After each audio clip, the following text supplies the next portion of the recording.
Selamat datang di channel Ye Chen Ping Mania.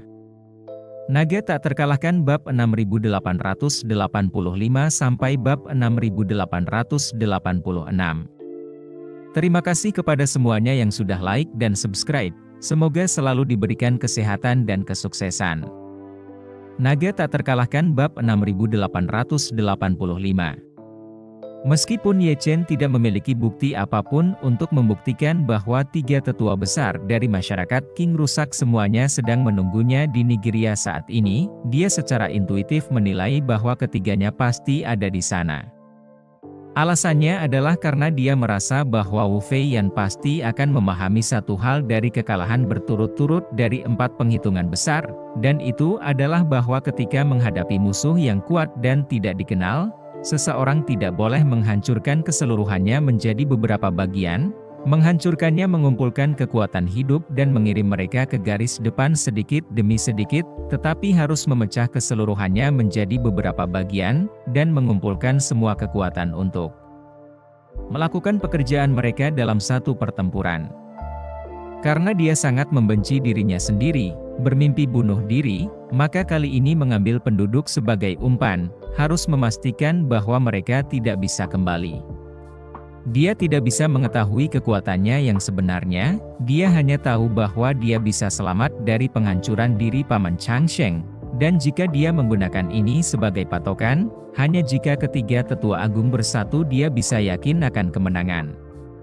Selain itu, Ye Chen menyimpulkan bahwa karena ketiga tetua agung telah tiba di Nigeria, mereka tidak akan pernah pergi dengan mudah sebelum mereka muncul, dan selama mereka menunggu kelinci, mereka akan dapat memanfaatkan waktu untuk meletakkan kelinci jaringan darat di Nigeria, dan setelah jaringan darat tersebar sepenuhnya, mereka akan datang untuk melakukan serangan suara ke barat, memaksa tiga tetua agung untuk mengungsi dari Nigeria, dan selama mereka keluar dari kompleks, mereka akan mencari ketiga lelaki tua berkulit kuning mereka di negara yang didominasi oleh ras kulit hitam. Selama mereka keluar dari kompleks, tidak sulit menemukan mereka di negara yang mayoritas penduduknya berkulit hitam ini. Adapun mengapa dia yakin itu adalah tiga lelaki tua itu terutama karena Ye Chen mengetahui dari mulut Lin Wan Er bahwa ketiga lelaki ini semuanya berusia lebih dari 100 tahun, dan mereka tidak memiliki Vanguard Evergreen. Dan untuk makan, meskipun mereka masih hidup dan sehat sekarang, pasti tidak ada cara untuk mengembalikan penampilan pemuda itu, dan penampilan mereka pasti sudah tua dan jompo. Jadi rencana Ye Chen saat ini, singkatnya, adalah pertama-tama tetap bersikap rendah hati, tidak memberi Wu Feiyan kesempatan untuk menemukan dirinya sendiri, sambil membiarkan Li Yalin menggunakan pemikiran investigasi kriminalnya untuk melatih model AI, sambil membiarkan Su Chengfeng turun tangan, menyebarkan jaring tanah ke seluruh tenggorokan lalu lintas Nigeria. Semuanya sudah siap, ketika Li Yalin menemukan petunjuk ke bagian lain dari Broken Clear Society yang berlokasi di Afrika, maka dia dapat mengambil inisiatif untuk menyerang. Ketika Ye Chen dan Lin Wan Er kembali dari perjalanan mereka dan kembali ke istana, Helena juga mendengar kabar tersebut. Dia membawa kabar baik kepada Ye Chen bahwa pertanian yang diminta Ye Chen untuk dicarinya, sudah memiliki pilihan yang cocok. Pada saat ini di musim dingin, beberapa petani juga ingin memanfaatkan waktu menganggur mereka untuk mencoba mengeluarkan lahan pertanian mereka. Petani berikutnya akan membeli kali ini, tetapi mereka juga punya cukup waktu untuk merencanakan persiapan dan tidak menunda penanaman musim semi berikutnya. Helena memberitahu Ye Chen, "Tuan Ye, saya meminta orang-orang menemukan selusin peternakan yang tertarik untuk dijual dalam jarak 100 km di sekitar kota Osu. Informasinya telah dibawa kembali dan sedang disortir. Ketika sudah beres, saya akan memberitahu Anda dan melihat-lihat. Dan jika ada yang Anda suka, saya akan mengatur seseorang untuk mendiskusikan detailnya dan menyelesaikan kontraknya." Ye Chen mengangguk dan melihat ke arah Lin Wan Er di sampingnya, jadi dia berkata, "Berbalik dan bawa informasinya ke Xiao Wan, biarkan dia mengambilnya." Helena dengan hormat berkata, "Baiklah, saya akan meminta seseorang menyusun informasinya dan mengirimkannya kepada Nona Lin." Ye Chen mengangguk sedikit dan bertanya padanya, Benar, aku belum bertanya padamu, apakah perjamuan untuk ayah dan anak Rothschild kemarin berjalan dengan baik? Lancar. Helena berkata dengan jujur, Howard tidak ingin saya berbicara tentang ramuan itu di depan putranya, dan saya tidak banyak bicara tentang hal itu, dan di meja makan, Howard berjanji untuk meningkatkan investasinya di Northern Eropa, dan dia ingin mengadakan konferensi pers dengan keluarga kerajaan Nordik setelah model AI selesai dikirimkan. Dan perkiraan saya adalah dia ingin mengadakan konferensi pers dengan keluarga kerajaan Nordik setelah mendapatkan setengah dari ramuan itu. Anda telah berjanji kepadanya untuk mengumumkan keputusan ini secara terbuka. Terima kasih masih menyimak channel Ye Chen Ping Mania. Naga tak terkalahkan bab 6886. Ye Chen tertawa, ramuan sudah disiapkan, kamu akan mengundangnya ke istana setelah model AI menyelesaikan pekerjaan pengiriman, dan secara pribadi menjual ramuan itu kepadanya pada saat itu. Baiklah, Tuan Ye. Helena mengangguk dengan hormat dan menambahkan, uang dari penjualan ramuan Howard terakhir kali belum diberikan kepada Anda, mari kita kirimkan kepada Anda bersama-sama kali ini. Ye Chen bertanya padanya, berapa harga pil yang kamu jual terakhir kali? Ditanya oleh Ye Chen secara langsung, Helena tahu bahwa dia perlu berbohong, jadi dia merasa sedikit gugup. Sedikit menyesuaikan pikirannya, dia membuka mulutnya dan berkata, kembali ke Tuan Ye. Total uang tunai 110 miliar telah terjual, dan sesuai dengan permintaan Anda untuk pembagian 50-50. Itu harus diberikan kepada Anda seharga 55 miliar dolar.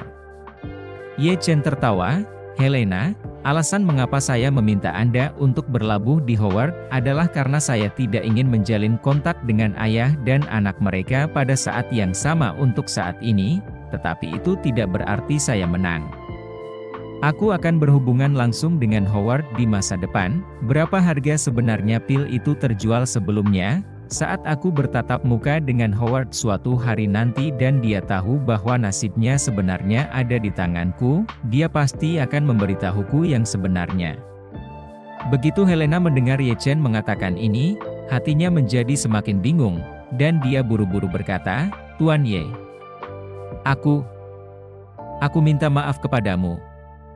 Obat mujarab itu sebenarnya tidak terjual sebanyak 110 miliar, katanya. Dia juga buru-buru menjelaskan, saat itu, saya berbicara dengan Howard tentang kondisi 60 miliar dolar AS, ditambah satu set lengkap model AI, tetapi Anda mengatakan biarkan saya menerima 50%. Uang ini terlalu banyak, saya benar-benar tidak bisa menerimanya, jadi aku berbohong kepadamu bahwa itu adalah 110 miliar dolar. Ye Chen menganggukkan kepalanya, dia bisa menebak alasan mengapa Helena berbohong, itu pasti karena dia tidak ingin mengambil terlalu banyak uang dari dirinya sendiri, itu sebabnya dia melebih-lebihkan total omset untuk meningkatkan jumlah total porsinya jumlah yang harus diserahkan padanya. Melihat Ye Chen tidak berbicara, Helena berkata dengan sedikit ketakutan di dalam hatinya, Tuan Ye. Saya benar-benar minta maaf karena telah berbohong kepada Anda. Tolong jangan marah, Ye Chen tersenyum, ini tidak ada hubungannya dengan marah atau tidak. Alasan utama mengapa saya ingin setuju dengan Anda untuk membagi jumlah penjualan 50-50 adalah karena yang saya inginkan hanyalah model AI, menggunakan pil sebagai gantinya. Model AI sudah merupakan kesepakatan yang sangat hemat biaya menurut saya. Adapun berapa banyak manfaat tambahan yang bisa Anda perjuangkan pada kondisi dasar ini, itu semua tergantung pada kefasihan dan kemampuan pribadi Anda. Oleh karena itu saya usulkan kita membagi bagian ini 50-50. Fakta bahwa Anda dapat menarik tambahan 60 miliar dolar dari kantong Howard merupakan rejeki nomplok bagi saya, dan wajar jika Anda mengambil setengah dari uang ini. Helena dengan ringan menggigit bibir bawahnya selama beberapa detik sebelum berbicara, Tuan Ye. Tapi jumlah ini terlalu banyak, Ye Chen melambaikan tangannya dan berkata, berapa banyak tidak penting, yang penting kita sudah mencapai kesepakatan sebelumnya, karena kita sudah sepakat untuk membaginya 50-50, Maka jika kamu mendapat 600, aku akan membaginya 300 dengan kamu, dan jika kamu memperoleh 60 miliar, aku juga akan membagi 30 miliar denganmu. Mengatakan itu, Ye Chen tidak menunggu dia menyatakan posisinya, dan menambahkan, selesaikan pengiriman besok, bantu saya menjual setengah obat mujarab kepada Howard, 50 miliar yang dia bayarkan saat itu, saya tidak akan membaginya dengan Anda, itu murni karena Anda membantu saya, dan ketika Anda selesai dengan kesepakatannya, bersama dengan 30 miliar di depan Anda, bayarkan saya total 80 miliar dolar AS dan hanya itu. Helena berkata dengan susah payah, Tuan Ye. 30 miliar dolar mungkin tidak berarti apa-apa bagi Anda. Tetapi bagi keluarga kerajaan Nordik, uang ini sungguh luar biasa, Keluarga kerajaan Nordik kami tidak cukup makmur, bahkan jika kami mengambil 30 miliar dolar, kami sama sekali tidak tahu di mana harus membelanjakannya, Ye Chen berkata dengan ekspresi serius, jika kamu tidak tahu harus membelanjakannya di mana, kamu harus menyimpannya dulu, bukan berarti jika kamu punya uang, kamu harus mengeluarkannya sebelum kamu bisa melakukannya, di tempatmu, apakah menabung masih merupakan kejahatan? Bersambung.